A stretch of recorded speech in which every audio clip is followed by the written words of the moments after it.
is Val Thomas, and this is the Big Screen Biograph.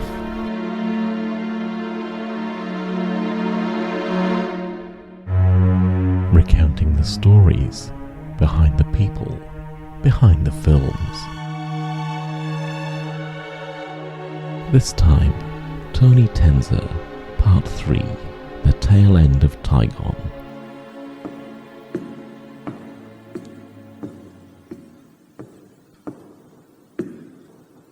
There is something forlorn about an empty cinema, tragic about a closed one. Cinemas closed across the UK in the 1970s, the seats torn and broken, the curtains dusty and drawn, the reassuring green glow of an exit light, now dark. Cinemas closed and were turned into bingo halls or bulldozed completely. Buildings where once dreams had lived were silenced, replaced by car parking lots. Before the rise of the blockbuster, the era of the multiplex, this was the fate of British cinemas. Tony Tenzer's fate was tied to these fanciful Art Deco buildings, and the 1970s would see his career hit a brick wall. Hit film after hit film turned into flop after flop. He'd try to outthink the problem, to shake things up, but all to no avail. This is the story of that last gasp, the good films that miraculously came out of it, and the bad films that hastened the demise of Tigon. Welcome to Part 3 of the Tony Tenzer story.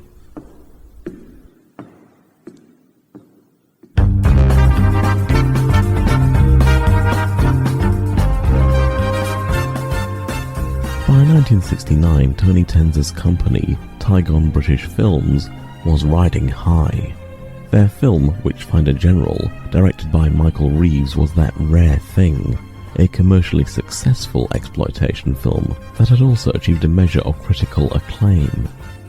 But just a few months later, Tony's plans for more films with Reeves were in ruins. Reeves died tragically young, just months after the film was released. But worse was to come. The major studios, reeling from falling box office receipts and unsure how to proceed, turned their eyes on Tony's audience. In the early 1960s, the big studios wouldn't go near the subjects that were the bread and butter of the exploitation filmmakers: sex, violence, and horror. Alfred Hitchcock's Psycho was a case in point. It was a major studio release from Universal, but they only took it because Hitchcock insisted, and it became a phenomenon, a worldwide smash. And Hollywood took note. All the same, the change didn't happen overnight. The old-time studio bosses took a few years to adjust. They sniffed at projects like Repulsion and Witchfinder General, and stuck with what they considered to be prestige projects. Costly historical epics like Cleopatra, which almost sank 20th Century Fox, and big-budget musicals like Julie Andrews' Star, which failed to find an audience. But the studios learned from their mistakes. They moved on. In 1969, Columbia Pictures released Easy Rider, United Artists released Midnight Cowboy, and Paramount released Barbarella. These films had budgets that Tony Tenzer could only dream of, but the subjects of all these films was pure exploitation, and they were all cultural and financial hits. For low-budget film producers like Tony Tenzer, the writing was on the wall. Even if the end was in sight for Tigon Pictures, Tony Tenzer remained blissfully unaware. As the 1960s drew to a close, it was business as usual at Tigon, who were ready to release their next science fiction epic. When the highly trained Blue Tiger team disappear without trace into thin air, is it murder or a mysterious invasion? In all, 11 men are missing. 11? But that's impossible. Who or what are the body stealers?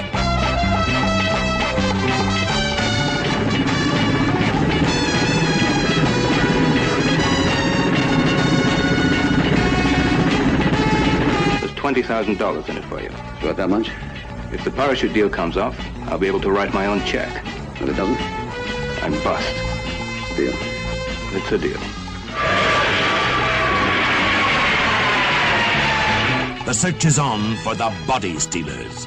The evidence of their invasion is startling. This is a hunt to the death. But whose? Did he say anything? No. By the time they brought him in here, he'd lost control of his vocal cords.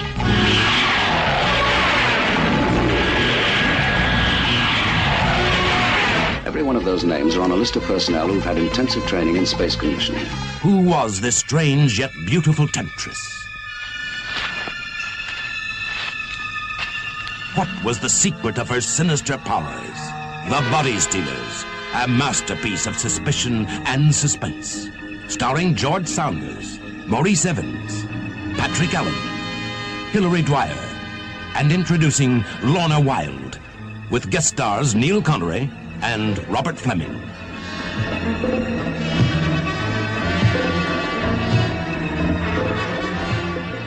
Crossing science fiction with James Bond, The Body Stealers is a truly dreadful film, but it is hard to dislike.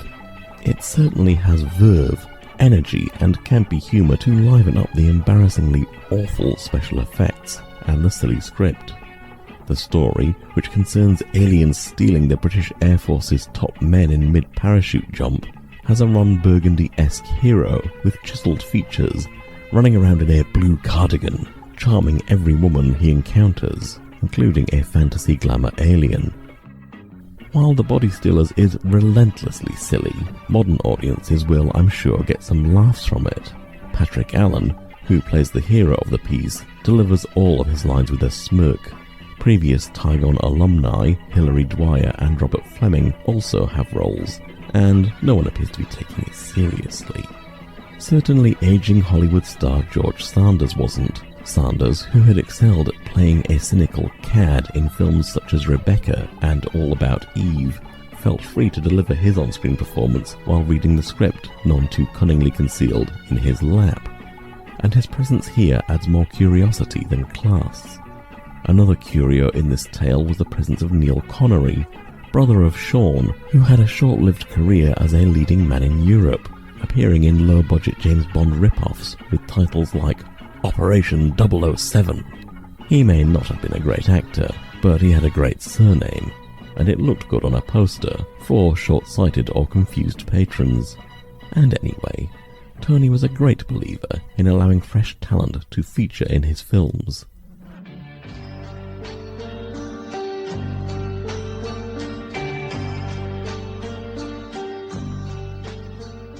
In fact, in his own way, Tony Tenzer did live up to his reputation as the British Roger Corman, just as that producer excelled at spotting young talent like Scorsese and Coppola. Tony Tenzer had given Roman Polanski and Michael Reeves their opportunities, and he saw potential in a young filmmaker he met named Michael Armstrong.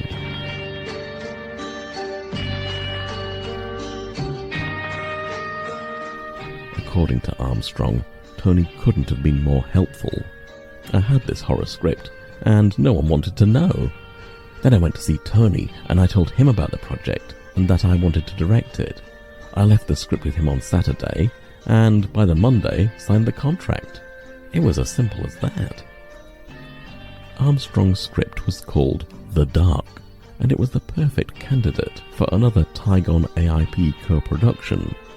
Michael Armstrong thought of it as a psycho-type tale of murder in amongst the complicated relationships of a group of 1960s teens, and it was a surprisingly progressive tale, including both gay and straight relationships, reflecting Armstrong's own experiences as a young man of that era. Looking at it from a modern viewpoint, it looks even more promising. This film had the potential to be a 1960s equivalent of Friday the 13th, with a mysterious killer stalking and killing the teens, one by one. They were young, irresponsible, and they were just looking for kicks. You look bored. You guessed right. I am bored. I just wish something would happen. She could not know how soon she was to regret those words. how they would all wish it had never happened. But the series of setbacks and compromises, which served as lucky accidents for Tigon on Witchfinder General, would not be repeated here. As with Witchfinder, the problems began with casting. Negotiations on the cast began months before Boris Karloff's death in February of 1969, and AIP were insistent that the ailing star must feature in this film, purely because he owed them 10 days' worth of work from a previous contract. Furthermore, they insisted Karloff be given a large number of scenes in order to get their 10 days' worth of shooting. They helpfully wrote these scenes for Armstrong and sent them to him. They featured Boris Karloff as a wheelchair-bound detective. It really didn't fit with the rest of the story at all. And then Boris passed away, to be replaced by British actor Dennis Price, who poor Michael Armstrong still had to include, still in a wheelchair, for no good reason. Also, added AIP, to make room for all these additional scenes, some of the existing script would just have to go.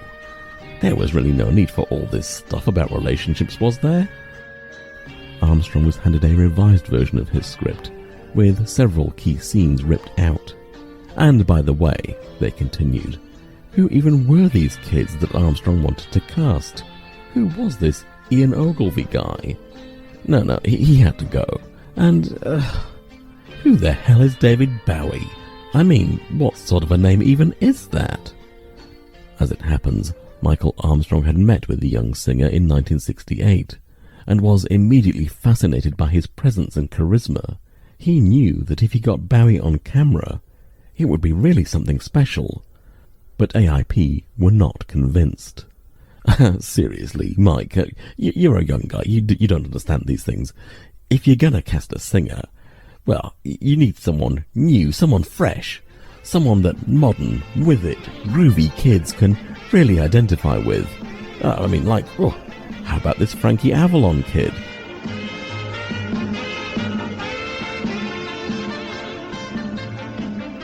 Now there's a young face that the kids just love.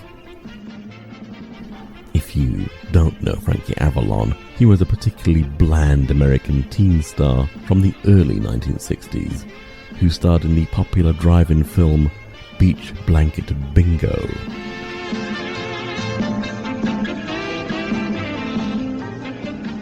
He is the polar opposite of David Bowie, the anti-Bowie, if you will. But AIP were insistent.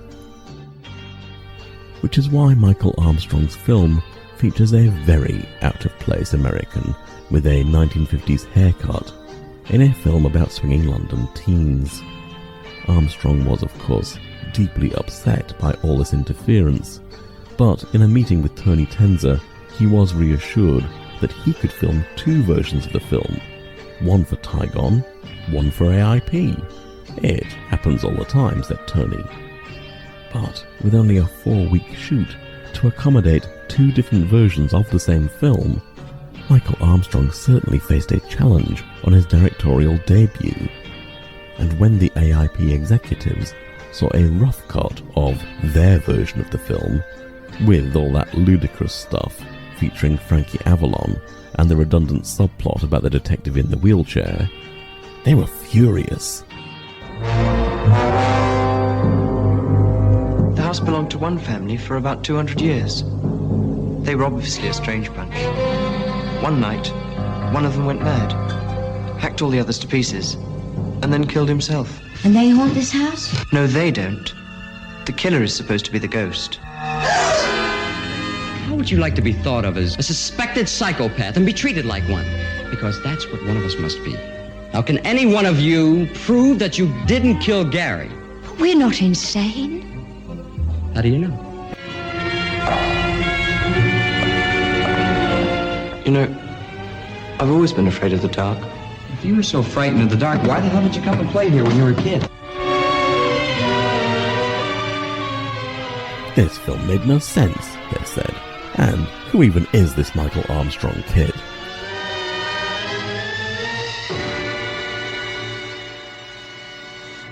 Michael Armstrong was out. Line producer Jerry Levy took over. He filmed new scenes and introduced a whole new character, a stalker boyfriend played by George Sewell. It still made very little sense, and the unmasking of the killer comes out of nowhere, but at least it was less incomprehensible than before. Michael Armstrong praised Tony Tenzer for being as supportive as possible under the circumstances, but when the poor man was invited to a screening of the finished cut, he could barely recognize his film. By the time the lights came up, my head was in my hands, he lamented. However, AIP got what they wanted, a low-budget horror film to draw in undemanding teenagers. Armstrong's film was subtly retitled The Haunted House of Horror, and on the strength of that title alone, the film made a decent profit.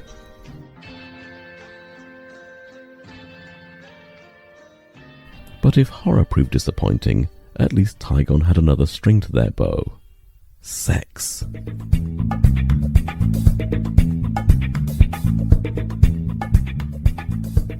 They rushed out another naughty pseudo-documentary called Love in Our Time, and they also cashed in on the brief vogue for films about lesbians, sparked by Robert Aldrich's surprise hit, The Killing of Sister George. Tigon's film, showing women together, also happened to be the very first British film to feature a ménage à trois. It was called Monique, and was surprisingly not as exploitative as it sounds, featuring a sensitive script and actual acting. But possibly Tigon's most bizarre use of sex was to pair it with British slapstick comedian Norman Wisdom. For those of you who are too young, or not British enough to remember, Norman Wisdom was a hugely successful comedy star of the early 1960s. He is probably best described as the British Jerry Lewis. He typically plays a go-getting, none-too-bright, accident-prone underdog character, best known for getting into scrapes and for falling off things, while also being quite loud. But while slapstick is a surprisingly complex and international language of comedy, late 1960s audiences fancied themselves as a little bit more sophisticated than that. Take Peter Sellers. He was a slapstick comedy genius, boasting international fame thanks to his accident-prone character, Inspector Clouseau, of the Pink Panther films. But by the late 1960s, he had moved on to more sophisticated material, such as sex comedies like What's New Pussycat, and the counter-culture satire I Love You, Alice B. Toklas, which saw Sellers' square character falling in love with a flower child and joining the age of Aquarius. So, surely the same thing will work with Norman Wisdom. Boy and girl since time begun have played the mating game. Doesn't matter where you are, they carry on the same. He left she and then there's three, and who must take the blame? What's good for the goose is also for the gander. What's good for the goose is also good for the gander. I do not wish to demean Norman Wisdom's talents. His early comedies have stood the test of time remarkably well, and he remains a beloved figure in British comedy to this very day. But his foray into the world of adult humour in a film called What's Good for the Goose may have fared better if he had not been paired with director Menachem Golan. The name may be familiar to you. Menachem Golan would later team up with fellow Israeli and his cousin, Yoram Globus, to form the mighty Cannon Group, the production company which would dominate 1980s video rental shelves with Chuck Norris action pictures and ninja movies. But, as a director, he was not known for his light touch. One famous story about Golan recounts a tale where his wife visited her husband while he was directing a film. He took a look at her with their young baby. "Perfect," he said, and seized the baby, placing it on the back of a horse-drawn wagon. "And action!" he yelled. The horse took off, the wagon took off, and the baby was bounced around in the back. His wife, seeing her baby thrown around in that way, panicked and went to catch her child before it got bounced right out of the wagon, but Menachem held her back. "Please, darling," he said, "not in the middle of the shot." A larger-than-life character, prone to strong outbursts, and with an impressive military background, he wasn't exactly the perfect choice to direct a comedy film starring an anarchic physical comedian, and he didn't appreciate Wisdom's preference for improvised comedy. Locked into a script which Golan viewed as a strict blueprint to be followed with military precision, Wisdom appears subdued and unhappy. Worse still, the British public just weren't ready to accept their lovable clown as a middle-aged seducer of teenager Sally Geeson, chasing her around in his Y-fronts. And consequently, the film was a miserable failure in Norman's home country. But, as was often the case, Tony managed to pull a rabbit from the hat. A skilled negotiator, he sold the US rights to an American company sight unseen. And so, they didn't realize what a lemon they got. And so, the film made a profit for Tony despite a lamentable performance in the US too.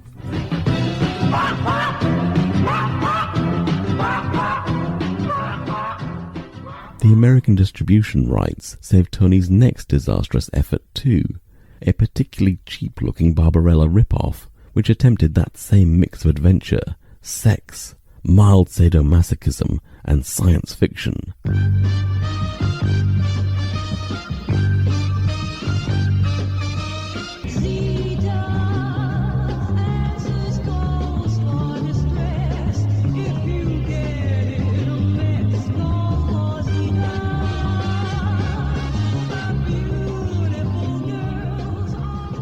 The film was released in America under the title of Alien Women, but in the UK, under its original title, Zeta 1, it barely got a release at all. And no bloody surprise, it is a terrible film, an unsalvageable mess. It is something to do with alien women abducting beautiful Earth women for, reasons.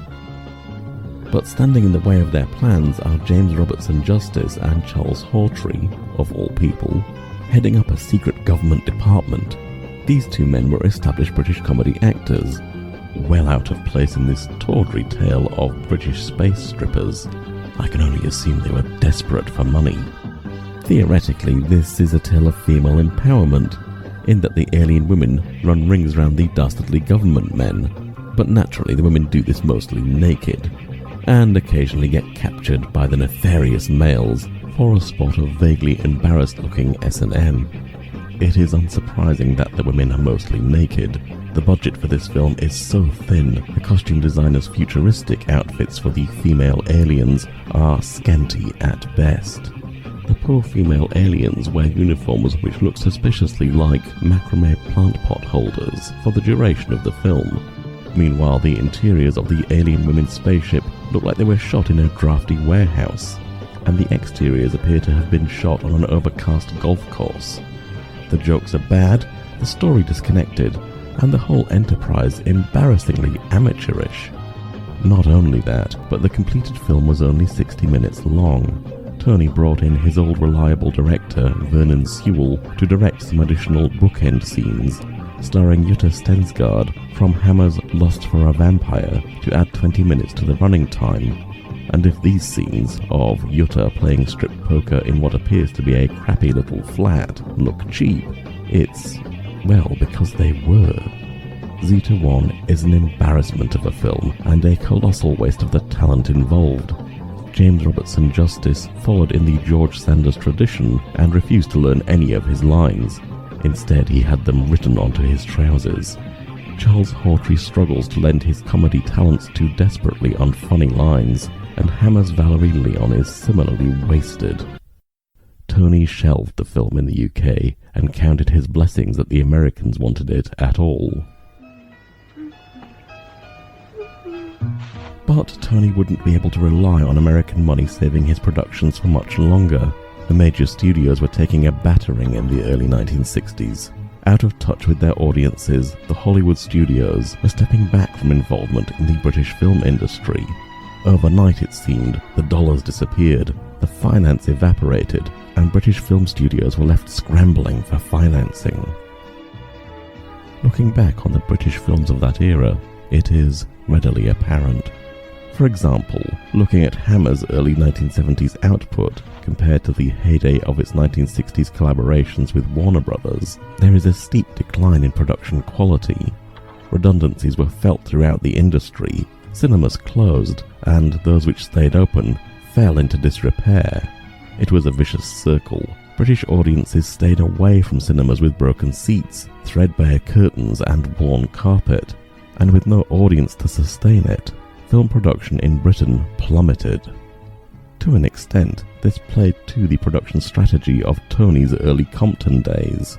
Instead of seeking co-production deals across a raft of films, Tony focused on raising limited financing on a film-by-film basis, on the theory that, if a film were cheap enough, even modest success could still put Tigon in the black. And it was on this basis that Tony optioned a film called Young Man, I Think You're Dying, an extremely unusual, character-driven horror film starring Beryl Reid and Dame Flora Robson.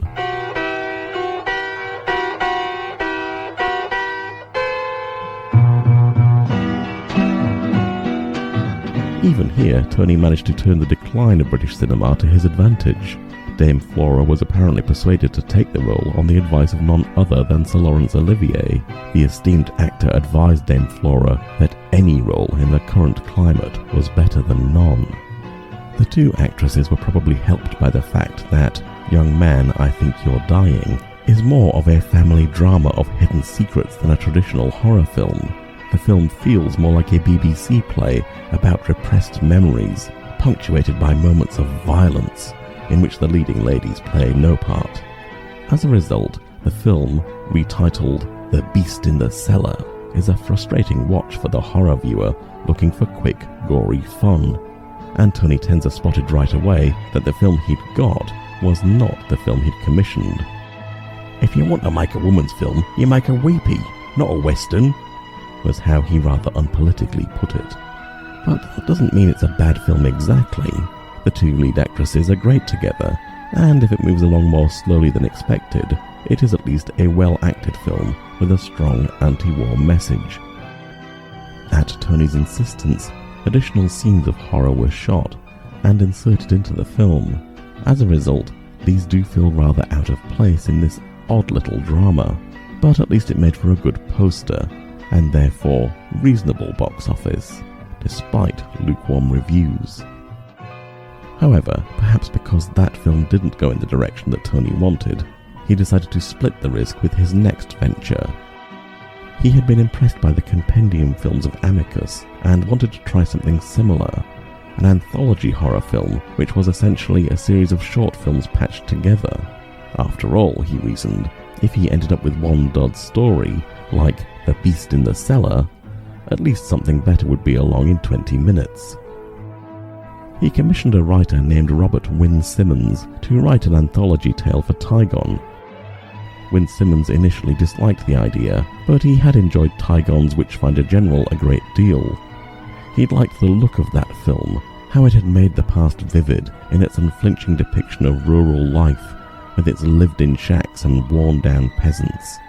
So he decided his anthology would also be set in that same world, exploring the mystery of British folklore from 3 different perspectives.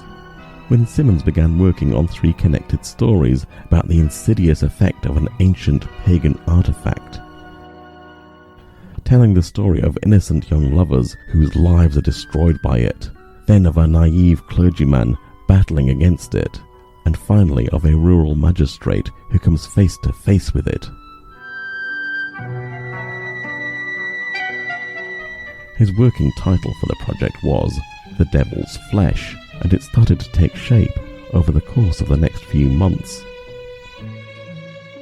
But while he was waiting for this project to come to life, Tony began to feel uneasy about horror.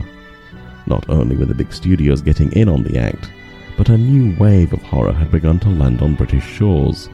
From one front, the young Americans, newly radicalized by Vietnam and Kent State, with their wild anti-establishment horror films like Night of the Living Dead, and from the other side, the Italians, pioneering their own brand of ultra-stylish, ultra-violent horror with Bay of Blood and The Bird with the Crystal Plumage.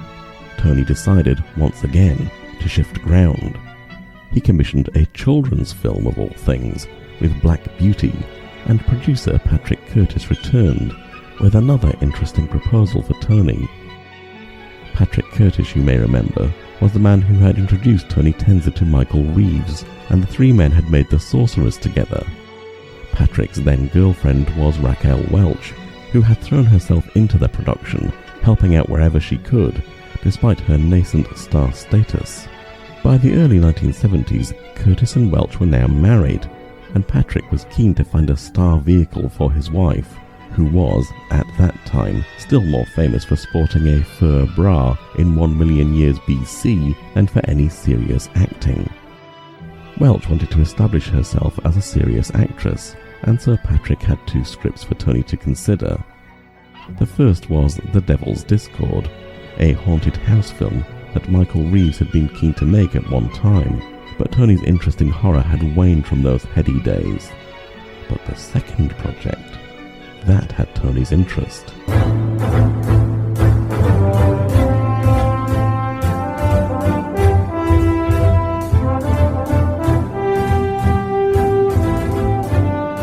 I always wanted to make a cowboy film, Tenzer confessed. I've been watching westerns since I was a kid, and I needed to get it out of my system. So when Patrick showed me a script for a film called Henny Calder, well, I just jumped at it.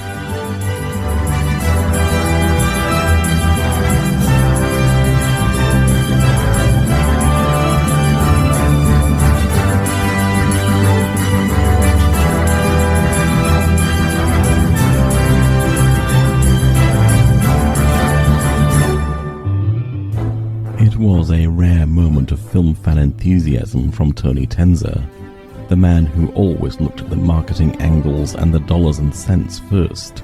In that moment, the no-nonsense businessman was replaced by the 10-year-old who had sneaked into his local Odeon to watch John Wayne movies. And it would nearly ruin him. The fact that Patrick Curtis and Raquel Welch came as a package deal meant that, at a stroke, Tigon was suddenly making a major Hollywood film with a major star. This was both good and bad. Good because it made financing easier to come by, with banks lining up to underwrite the project. Bad because now Tony had to cast more stars to play alongside Raquel. And it is quite a cast.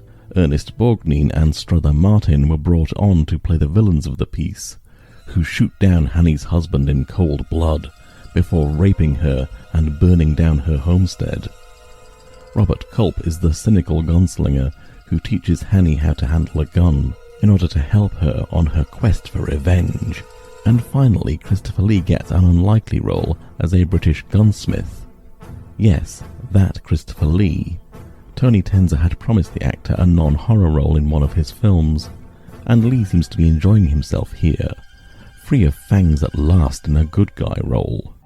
Thomas, sure is good to see you. You too, compadre. This is Hanny.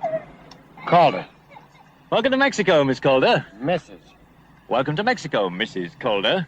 You finally managed to split the barrel on that old Adams? No, she's still true. I just come by to see if you got any more young ones. 2. Nights are cold down here. Go on in the house. But all these actors, they didn't come cheap. All the same, costs were suppressed by shooting in Spain on an old spaghetti western set, and Raquel Welch deferred her upfront salary for a share in the film's profits. But, right away, problems arose. Tony found that the cost-cutting and short-cutting that were part and parcel of British independent filmmaking were not tolerated by his American crew. Sharing accommodation and travel wouldn't even be considered. Patrick Curtis slowed down the production by insisting on supervision of all scenes which featured Raquel Welch, and when a member of the crew passed comment on the producer's wife, it escalated into a fight that saw Curtis spending a night in a Spanish jail. The atmosphere soured further when members of the crew went unpaid due to spiraling production costs. As a result, the production slowed to a snail's pace, and Tony was informed that, unless costs were cut or the production speed increased, the whole thing would have to be shut down half-finished. Tony took the desperate step of assembling a rough cut of the film, with publicity photos used to cover for the scenes which had not yet been shot. When the West had no laws and violence abounded, you needed a protector, someone to watch over you. You're a bounty hunter. I am. Where you shoot that gun? Can you teach me?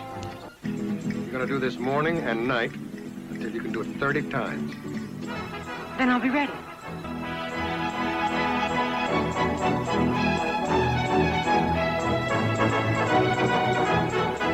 Draw the weapon out of the holster slowly. Raise it to arm's length. Squeeze the trigger. Don't pull it. Win or lose, you lose. You'll not be the same person. I hope to hell I'm not.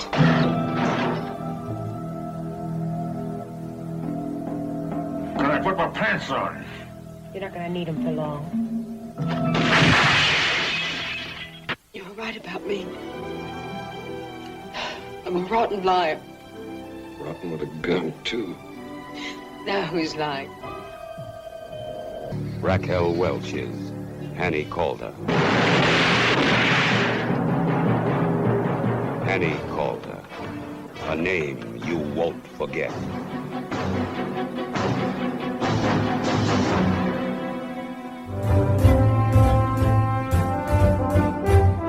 It was screened for investors and distributors alike, and, much to Tony's relief, Paramount came through with a distribution offer that saved the film. Strangely enough, on watching the film, all this behind-the-scenes drama doesn't show up on screen. It's a straightforward enough revenge western, possibly too straightforward, the only complexity or interest being added by the fact that, for once, the woman in a western avenges herself. But it's exciting, sometimes funny, and when Hanny gets her revenge, it is satisfying and thrilling. Despite this, it wasn't a huge success for Tigon, and marked the beginning and end of their attempt to make Hollywood movies. Sadly, it also marked the beginning of the end of Raquel's marriage to Patrick Curtis too, and by the end of the shoot, the couple were separated. As for the critical response, it was mixed. Reviewers enjoyed sections of the film, but were confused by the jarring changes in tone. These are apparent even watching the film now. There are a number of humorous scenes in watching Hanny learn how to become a gunslinger. There are, of course, glamorous scenes of Hanny buying cowboy clothes and shrinking her trousers in the bath. But don't forget, these are set against a backdrop of a vicious murder and a cruel rape.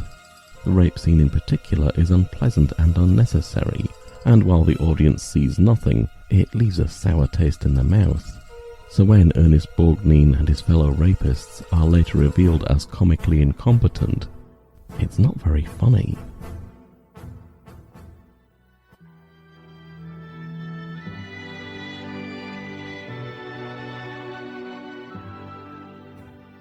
A rape scene in another Tigon movie was also causing problems for Tony. Robert Wynne Simmons' script for the anthology movie, The Devil's Flesh, had now been condensed back into one story at the insistence of the director. Tony had hired a fellow named Piers Haggard for the job, and so Wynne Simmons' revised script had been retitled Satan's Skin. Haggard was a good choice for the project. He was an intelligent director who directed a number of television episodes at the BBC, and he immediately saw what Wynne Simmons was driving at. "The thing that appealed to me," he said, "was the rural setting. The nooks and crannies of woodland, the edges of fields, the ploughing, the labour, the sense of soil. That was what I wanted to bring to this film."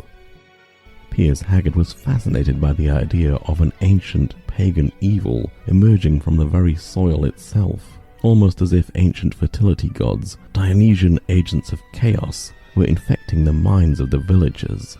Consequently, he sets the camera low for much of the film, to make the audience feel as if some ancient evil is coming up from out of the earth.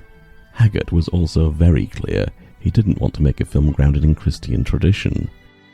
His Satan, his devil, didn't spring from the Book of Revelations, but from the old religions of ancient Britain. Not good, not evil, just a force of nature, indifferent to human suffering. I was determined not to make a camp Hammer-style horror film. I wasn't interested in Dracula, Haggard explained, but I was interested in the dark things that people feel, and the dark things that happen. It is likely that Haggard took some of those dark things too seriously and pushed things a little too far. What Win Simmons only hinted at, Haggard decided to show, which is why the film includes a cruel rape and murder. Even Haggard expresses some regret for it now. If I look at the rape scene now, I think it's very probably too strong, he said. And it's interesting that I wasn't bothered at the time. I think that if you get your teeth into a scene, which is going to be very strong, many directors get seduced, and I was seduced by the sheer dramatic power. Writer Robert Wynne Simmons reiterates that the rape was not in his screenplay. It was implied but not shown, he said. It was Piers who insisted on doing it that way. I found it all very disturbing. Piers Haggard explains that he was influenced by the culture of the time. We were all a bit interested in witchcraft, he explained. We were all a bit interested in free love. The rules of cinema were changing, and nudity became possible, and indeed, possibly over-prevalent. However, the most problematic part of the scene is that it involves young people, and it was this aspect which also bothered the censor. Cuts were ordered away from the rape and to reaction shots, but, as Wynne Simmons said, the way it was recut makes it even more unpleasant. The scene itself, of a group of children and teenagers taking part in a bizarre ceremony that culminates in murder, is led by a character named Angel Blake. In a film which features a large cast of characters, due to the original anthology format being compressed, it is Angel who really stands out, due to an incredible performance from Linda Hayden. Angel. I'm glad you're here. I've been meaning to speak with you, Angel Blake. Yes, sir? Your behavior, Angel, has been most unseemly of late. I mean to complain to your father of it. Do you like what you see? Shame on you, child. Do you like me, sir? You are beautiful, Angel.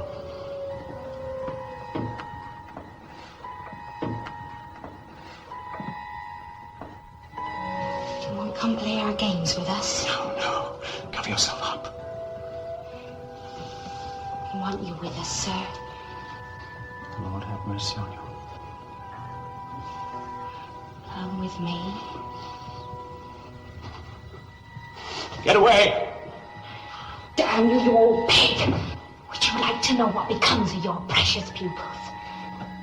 One of them is dead already. Little Mark had the devil in him. So we cut it out.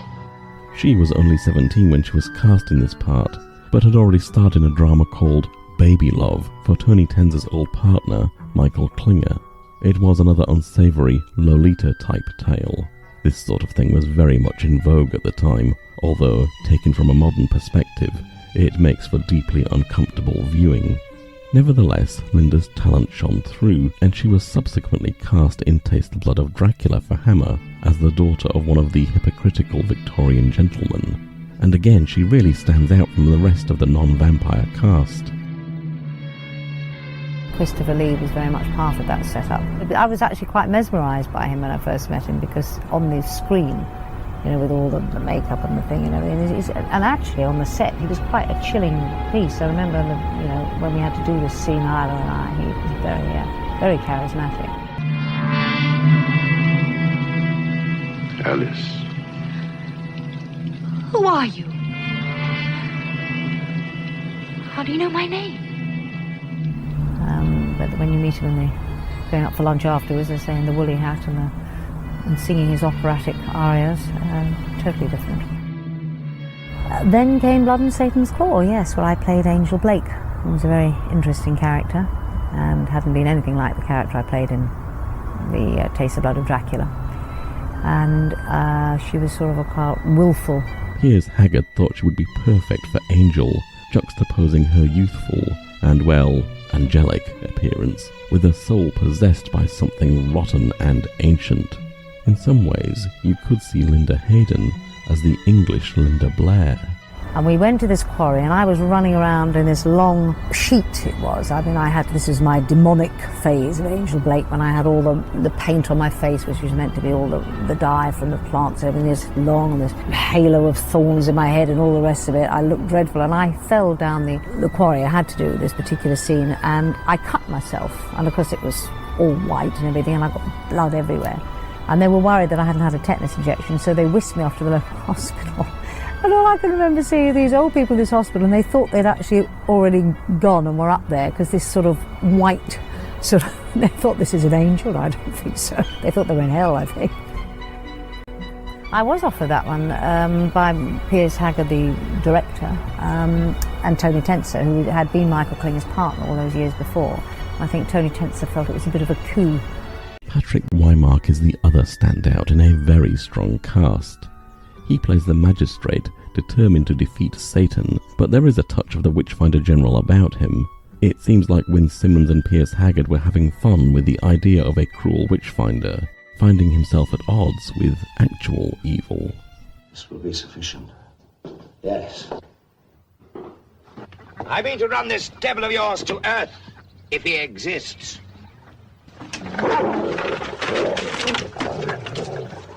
These dogs know how to tear the devil's heels. But, sir, many are afflicted. Innocent folk may be hurt. Leave me to judge who is innocent. Aside from Piers Haggard's over-enthusiasm for brutality and violence, there were no major issues with this film. It came in only slightly above budget, and is an impressive film. In fact, the marriage of ideas between writer and director resulted in one of the most singular British horror films of the 1970s.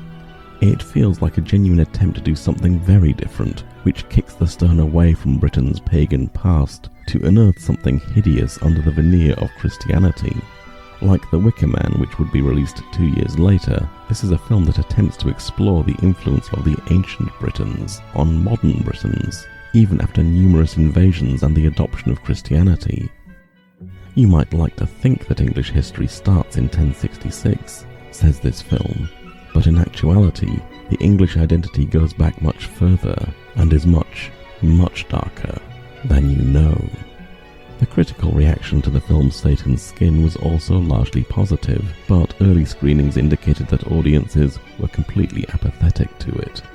It was most likely the period setting, which made the film feel like a throwback to the previous decade, as opposed to modern horror films like Rosemary's Baby and The Exorcist. All the same, Tony Tenser still believed in this film, and felt that if it could be repackaged, it would do better. It would eventually be released under the title The Blood on Satan's Claw, on a double bill with The Beast in the Cellar, and still proved a box office disappointment.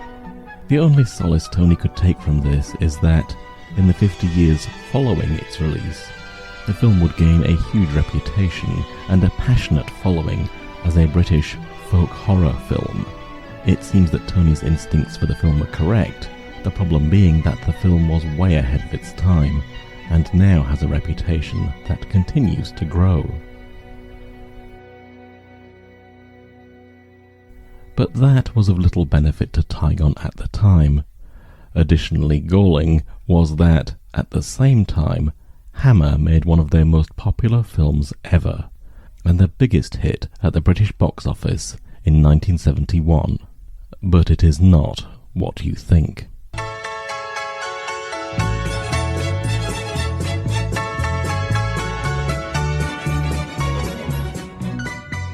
Hammer had rediscovered the knack for making hit films from TV shows, and they'd adapted the saucy laughs and cheeky humour of British sitcom On the Bosses for the cinema. If you have never seen the show, it is about a cheeky bus driver and his cheeky bus conductor chasing what they call crumpet, or in other words, women at least 20 years younger than them. To be fair, this was the plot of nearly all British sitcoms at that time. Just take a ride up on the buses, because there's plenty you can see. Tigon attempted to leap onto the same bandwagon with an adaptation of another sitcom, For the Love of Ada.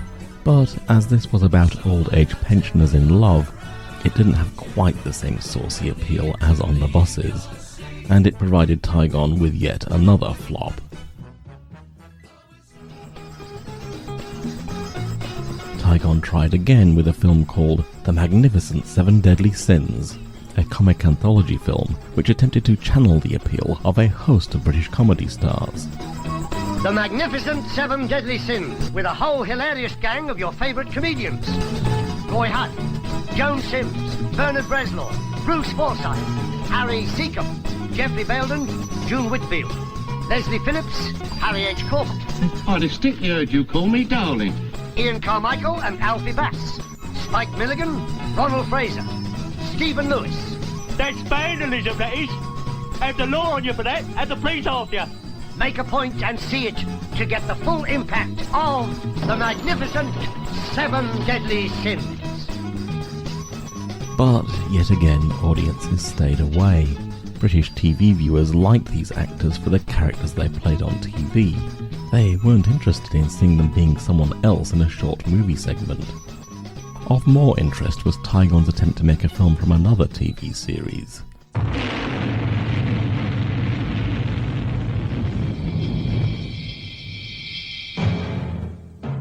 Doomwatch was a popular science fiction thriller about a band of ecological investigators looking into the effects of pollution on the land. And if that sounds a bit dry, try to think of it as an ecological version of the X-Files, with the Doomwatch team regularly facing off against science fiction threats like new viruses, super-intelligent computers, and rats with a newly acquired taste for human flesh. In Tigon's Doomwatch the film, a new character played by Ian Bannon investigates a remote island where a strange disease appears to be mutating the islanders into super-strong Neanderthal versions of themselves. The time is now. The place? The island of Balf, just off the west coast of Britain. What frightening thing is happening here to change the face of its inhabitants? I don't know. That's the truth. I don't know. Someone or something is threatening their very existence. And nothing and no one is safe. Not even you. Dr. Shaw, scientist. His job, to save these people from the pitiable, frenzied monsters they are fast becoming. This island has enough trouble of its own without you coming here and stirring up more. What troubles? Just leave them alone, Dr. Shaw. What can we do? You can pray. For someone is tampering with nature itself. And on the scene, the Doom Watchers. Time and life is running out on this doomed island. And what's happening to them today could happen to us tomorrow. Doctor? Shaw? All right now? Dr. Shaw? Are you all right?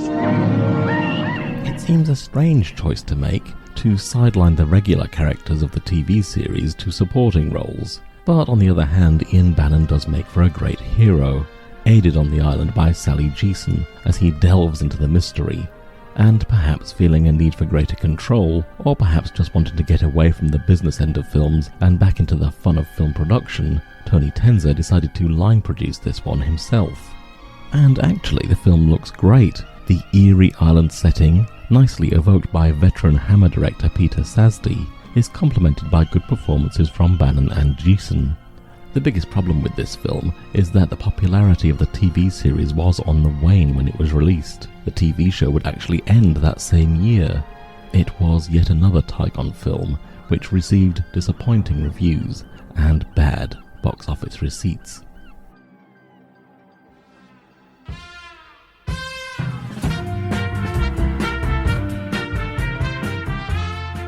And yet, Tigon as a company was doing rather well despite the flops.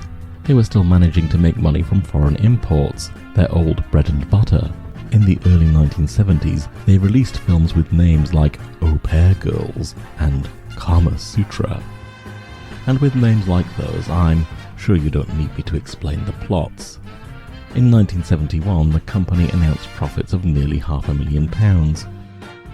And yet, the perception in the City of London was that film production companies were a bad investment, due to the dire financial situation right across the movie industry at that time.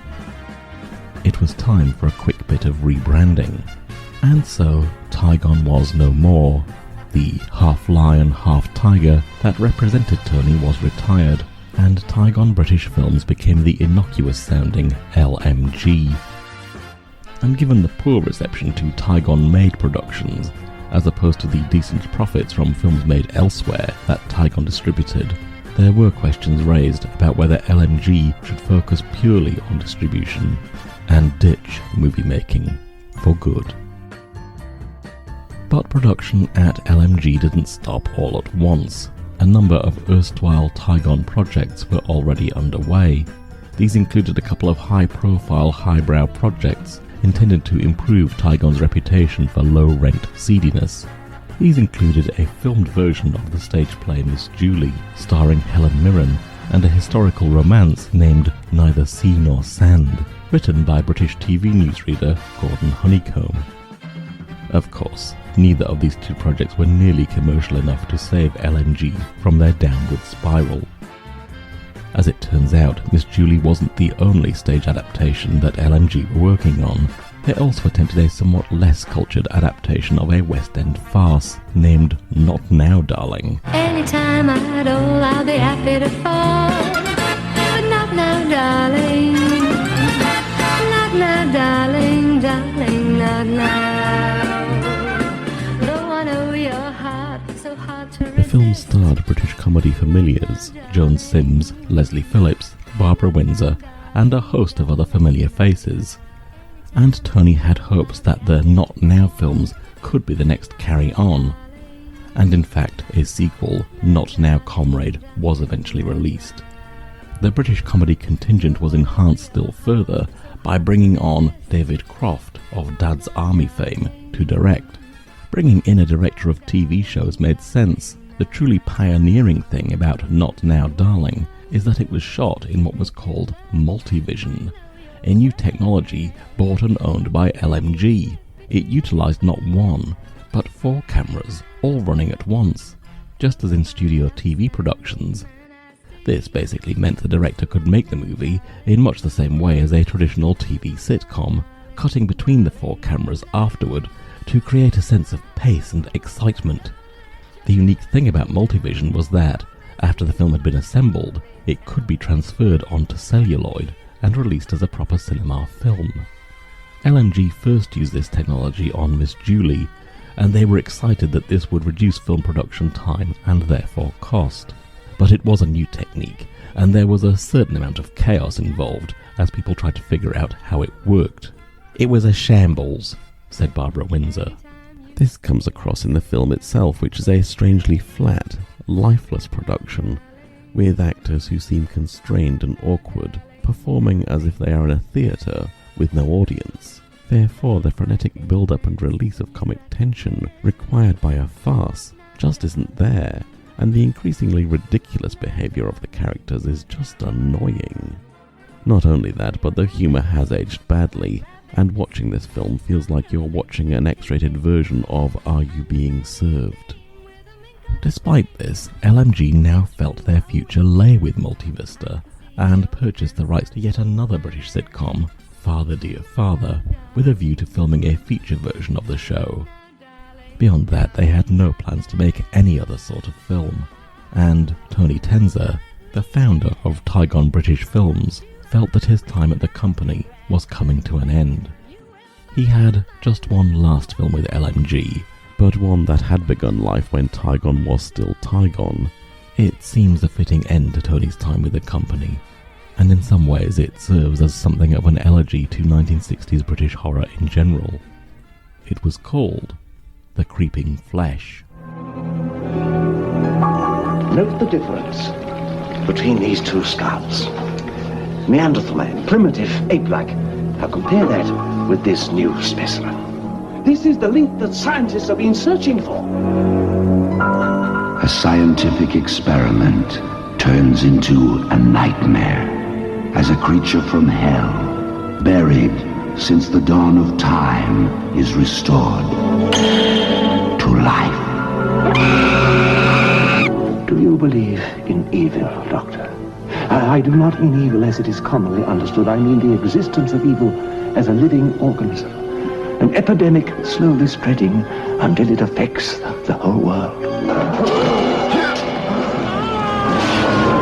Frankenstein's monster can be destroyed by fire. Dracula by a silver stake driven through his heart.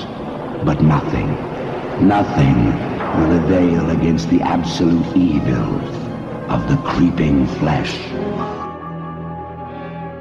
Not only was it shot at studios traditionally used by Amicus, and in fact on the same set as The House That Dripped Blood, but it featured two Hammer favourites in Peter Cushing and Christopher Lee, and was directed by Hammer director Freddie Fisher.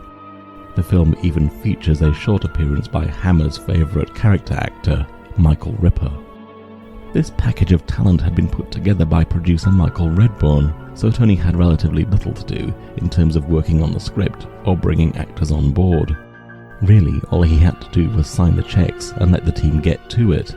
All the same, ever the movie fan, he couldn't resist visiting the set and catching up with Peter Cushing, who he had not seen since the Blood Beast Terror. But a lot had changed for the actor in that time. He changed quite a lot, said Tony. He'd nursed his wife through a long illness, and when she died, it had quite an impact on him. He was much quieter, much more withdrawn. Throwing himself into his work, The Creeping Flesh was just one of a dozen films that Cushing would make in the 2 years following his wife's death. In this film, Cushing and Lee play brothers and rival scientists in competition with each other over the coveted Richter Prize. The two men are both investigating the cause of evil and insanity, both believing it is all in the blood. And Penelope? How is she? I do not imagine she will be unduly disturbed by all this, because she has believed her mother to be dead for many years. When are you going to tell her the truth, Emmanuel? I can't. You know I can't. What do you mean? For so long it's been on my mind that her mother's illness might be hereditary, that it might recur in Penelope. James, you're the authority in this field. Is such a thing possible, or am I worrying needlessly? Very soon I hope to be able to answer that. The answers, and many others, will be in this manuscript when it is published. I'm entering it for the Richter Prize. The Richter Prize? Yes, Emmanuel. Things have changed. It was always you who was destined for great success, whereas I was only the poor, hard-working half-brother whom you had to put up with. Now it is I who am the success. I intend to win that prize, Emmanuel, and the prestige that goes with it. However, it is Cushing who makes the first breakthrough when he retrieves an ancient skeleton from New Guinea. It is, he tells us, the remains of Shish Kang, the evil one of local legend, who corrupted man with his nature, bringing war and hatred to humanity. Cushing becomes increasingly excited when water is spilled on the skeletal hand of Shish Kang, and in a nifty bit of stop-motion animation, the creeping flesh of the title regenerates on the area. Cushing removes the fleshy finger, I don't need to enlarge on what it looks like, and takes a blood sample, thus enabling him to make a vaccine against evil itself. Now, these ordinary human blood cells are completely different, of course.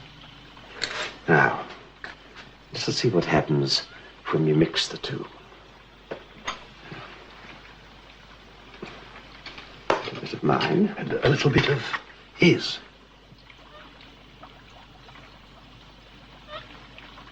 Now, mix them together.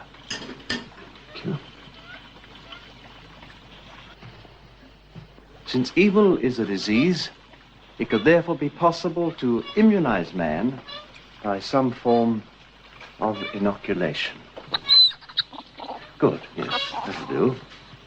Now, theoretically, Waterlow, if a minute quantity of evil serum were introduced into the bloodstream of an individual, that individual should be proof against contamination by the evils of this world for the rest of his or her life. We must prepare a serum from the evil cells and put it to a practical test. It really does say something about Cushing's gifts as an actor that he makes any of this sound remotely plausible. Of course, with his absent-minded air and crazed manner, he brings to mind a more distracted version of Dr. Frankenstein, and soon enough he is experimenting on his own daughter to cure her perceived insanity, with disastrous results. Lee is not given nearly as much to do in this film, but he is as intimidating a presence as ever, in charge of a hideous psychiatric institution, and it is always a pleasure to see these two old friends together again. Nevertheless, there is something of an air of disappointment in this last period horror from Tigon. Given the amount of talent involved, it is a shame that the film lacks the passion and verve of the classic Hammer movies, and the lack of budget didn't help. We are well into the final act of the film by the time Shish Kang is resurrected and goes off to seek revenge on Peter Cushing, so the trailer of the film, which promises wall-to-wall creeping flesh, is more than a little misleading. But the film's weaknesses and its strengths were almost irrelevant by the time it was released, for another horror movie came out in 1973, and The Exorcist didn't just change the game, it swept all the pieces from the board and threw them at the audience. In this context, the creeping flesh seems hopelessly outdated by comparison, and it is only in more recent years, as this context has faded, that the film has started to receive a little more recognition for the beautiful, stately, period piece horror that it is. And with that, Tony stepped away from LMG, or Tigon, or whatever you want to call it. After 6 years, he was out on his own again, and he toyed with the idea of rolling the dice one last time, producing one last exploitation movie. And what a movie it was to be. It's nasty, isn't it? Harry again. I put him in there. You won't tell anyone, will you, Eddie? It'll be our secret, won't it? You won't tell. You! Why did you let them?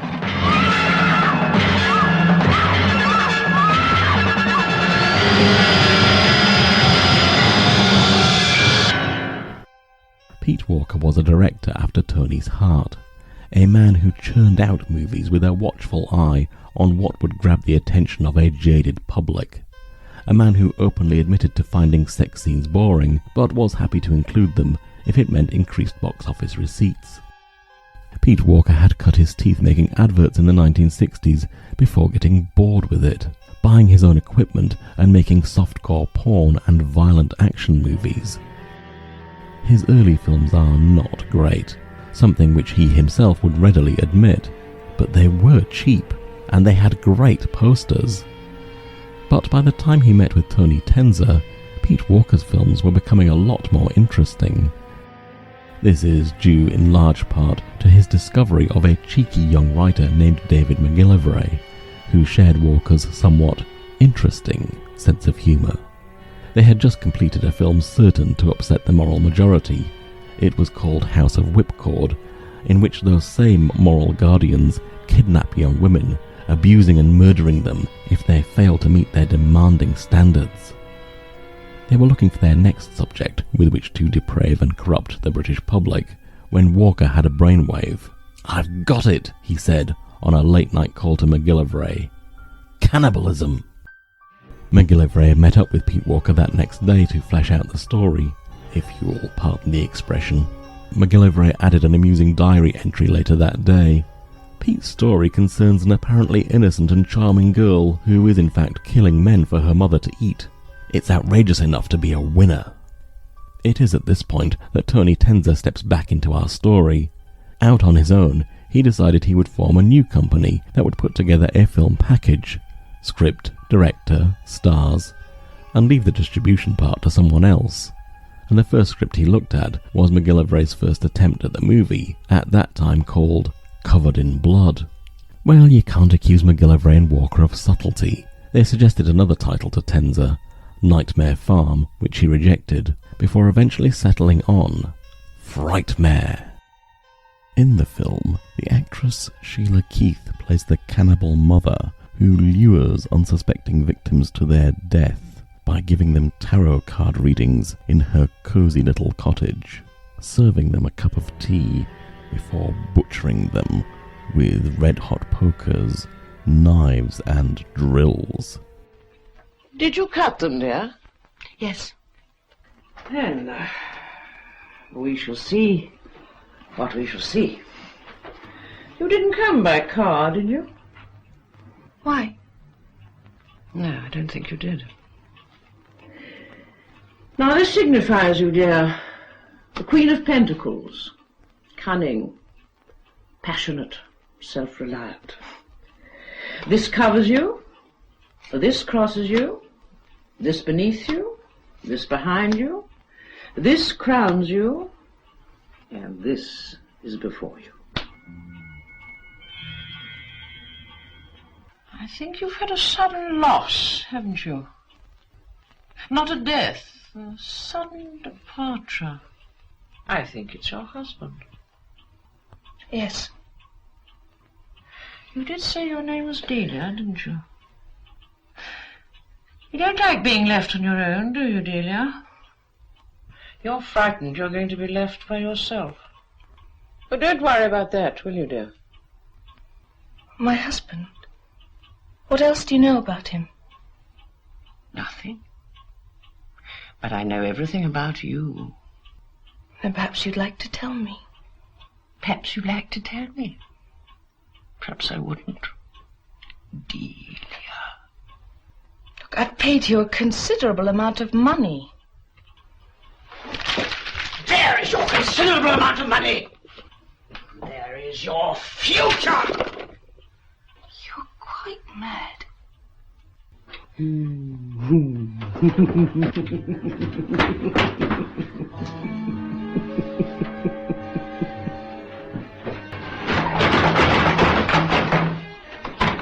locked this door.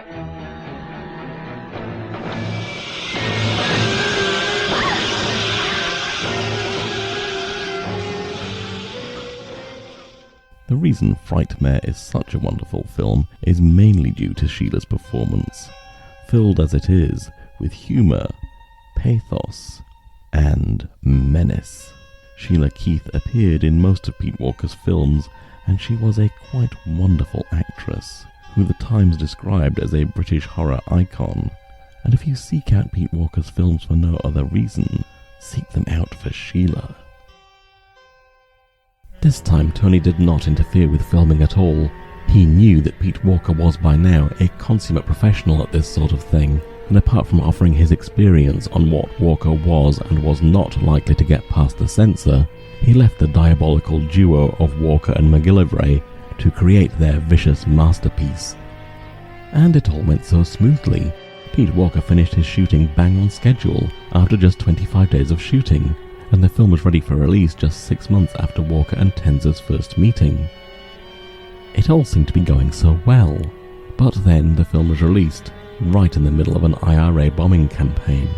And then the reviews came in. Reactionary, hysterical reviews. In the most notable case from a journalist who hadn't even bothered to see it. But he knew someone who had, he claimed, and this was a fellow of stout constitution who had been just sickened by the film. and this therefore made the journalist, who hadn't seen the film, an expert. But the condemnation was almost universal.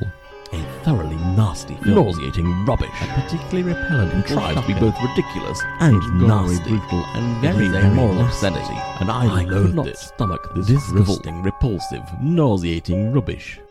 The critics missed the point of the film altogether. Laced with black humour, this is undoubtedly Pete Walker's best film.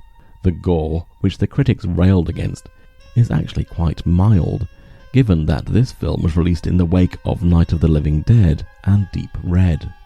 Even the disturbing nature of the film's subject is undercut by the puckish humour on display, and this is aided by Sheila Keith's wonderfully over-the-top performance as the mad cannibal mother.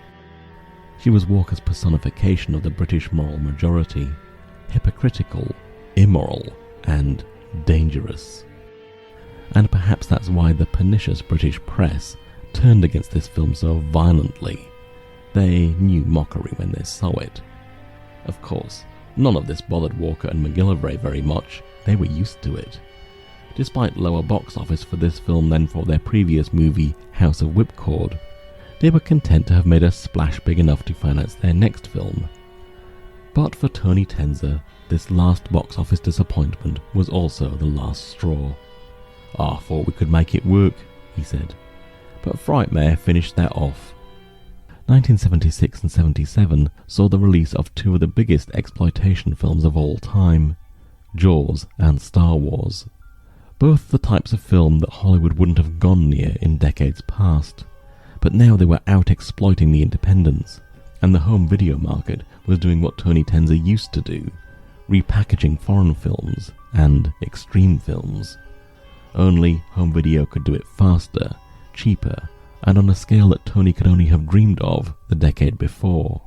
As Tony saw it, the only way to stay in the game would be to go relentlessly down market. The films were so expensive to produce, and we had to compete with videotapes, he said. And it had all gone a bit too far, a bit too extreme. Every film had to have sex and horror scenes, and it had to be real guts and goodness knows what. I wasn't into that. I'd had enough.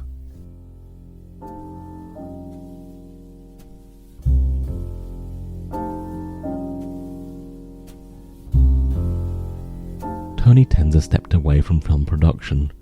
The man David McGillivray had dubbed the Irving Thalberg of exploitation was gone, and with him the British film industry. Outfits like Rank and EMI would struggle on for a few more years, but for all intents and purposes, the thriving, exciting world of British independent cinema was gone. For a while.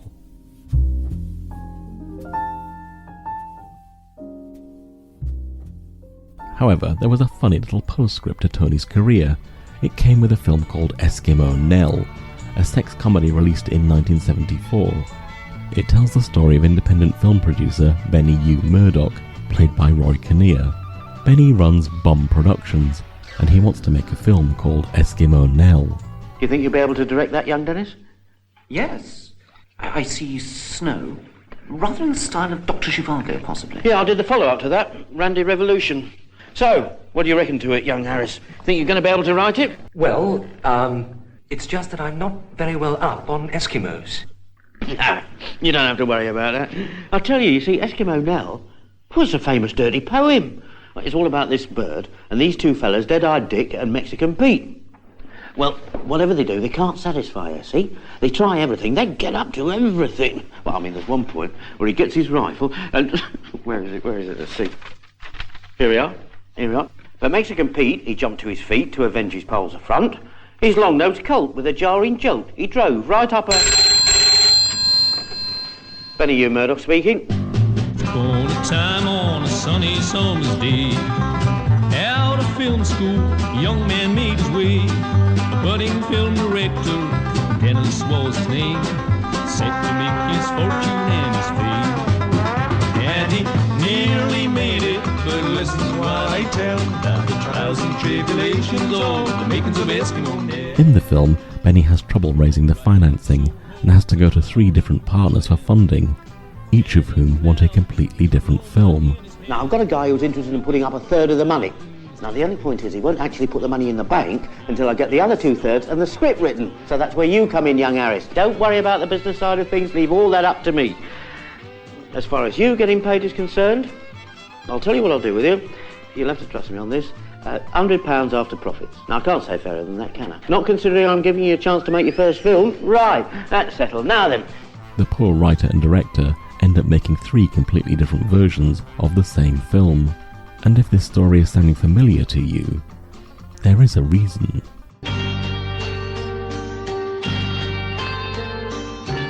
It was written by Tony's one-time discovery, Michael Armstrong, clearly drawing on his own painful experiences in making The Haunted House of Horror. He also stars in this film, which is actually quite kind in its portrayal of Tony, Benny. Doesn't matter whether it's England, America, Italy, Japan, doesn't matter. You get a bird up there pulling her knickers down and it's something they all understand. Back to the street again. All this walking could drive a man insane. It's logical, isn't it? I mean, which would you rather see? An arty crafty film or a bloody great pair of tits? Get on out and shut the door. So much for the movie. What do you mean I haven't paid for 8 months? I'll sue you. That's what I'll do. I'll bleeding sue you. I don't care who your uncle is. I'll sue him and all. The notice did exclaim, might be worth a try. What's in a name? That wasn't the Philippe Marceau picture about the Spanish Civil War, was it? No, this is about lesbianism in a convent. Tribulations of the mingle of Eskimo now. You've got to give the public what it wants. I did a film a few years ago. It was called Midnight Forever. Didn't take a cent. So what did I do? I changed the title to Dirty Knickers, cleaned up. You see, if you haven't got a good title, you're finished. It is a good-natured, funny film, which looks back on those times with more affection than bitterness. And if you've enjoyed this podcast series, I recommend you watch Eskimo Nell. It's a lovely little time capsule of low-budget filmmaking in this era. Just the opening scene of an optimistic young director in Wardour Street captures something of the faded glamour and sleazy showmanship of the era. But it was a world to which Tony no longer belonged. In 1978, Tony moved to Southport, Lancashire. He'd completely given up the movie business and moved into property development and even furniture sales. And if that seems like a strange move for the wheeler-dealer of Wardour Street, the man who could turn a profit from failure and sell a film from a poster alone, it was actually quite in keeping with his reliable business savvy. He was still living the quiet life of a retiree when in 2007 Tony Tenzer died. Quietly, and with no great fanfare, other than some gentle obituaries in the national newspapers, reliving some notorious moments from his career, from the Brigitte Bardot stripper protest to his triumphs with Michael Reeves. But he wasn't altogether forgotten in all of that time. In 2005 he was invited to the Festival of Fantastic Movies in Manchester for a retrospective of his films. "I'd never even been asked for my autograph before," he said, "and suddenly, all these fans, most of them not even born when I was making films, and they were all over me. They knew far more about the films than I did, and they had stills and press books that I hadn't seen for 30 years. It was a wonderful experience to know that so many people had an interest in my films, but to be honest, I was more than a little bit surprised." Tony was touched. He'd never thought of himself as the talent. He was just the man who worked for the talent. And for a couple of days he was that man again, the swinging gent of Soho, the Wardour Street maverick who built a mini empire. He sat in amongst the audience, watching those old movies, made by so many of his old friends. Michael Klinger, You're going to sit here every night? It is a well-known maxim of mine. Peter Cushing, Do you believe in evil, Doctor? Vincent Price, Always with me, remember. What are you? An accused witch. Christopher Lee, It was always you who was destined for great success. Ian Ogilvy, I'm gonna kill you, Hopkins. Raquel Welch and Patrick Curtis, I'm gonna kill you anytime. Boris Karloff, Dazzling, indescribable experience. and Michael Reeves. Rest easy. Now no one shall harm you. The lights dimmed, the curtains opened, and as the silver flickering light danced above his head, Tony Tenzer smiled.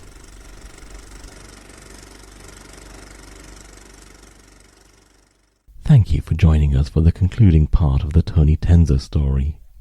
Join us next time when we'll be looking at the life of a woman whose Hollywood career spanned 5 decades. The larger-than-life and smarter-than-a-whip tale of actress Shelley Winters. But until then, goodbye. And they nearly made it, but now you've heard me tell about the trials and tribulations, oh, the makings of Eskimo. This episode of the Big Screen Biograph was recorded in Paraparaumu, New Zealand. It was written and presented by Val Thomas. I would also like to acknowledge the fantastic book Beasts in the Cellar by John Hamilton, which informed much of this episode. If you enjoyed this episode, reach out to us on Twitter or Instagram at BigBiograph, or you can email us at bigscreenbiograph@gmail.com. And once again, thank you for your company. I shall be back with more stories next time.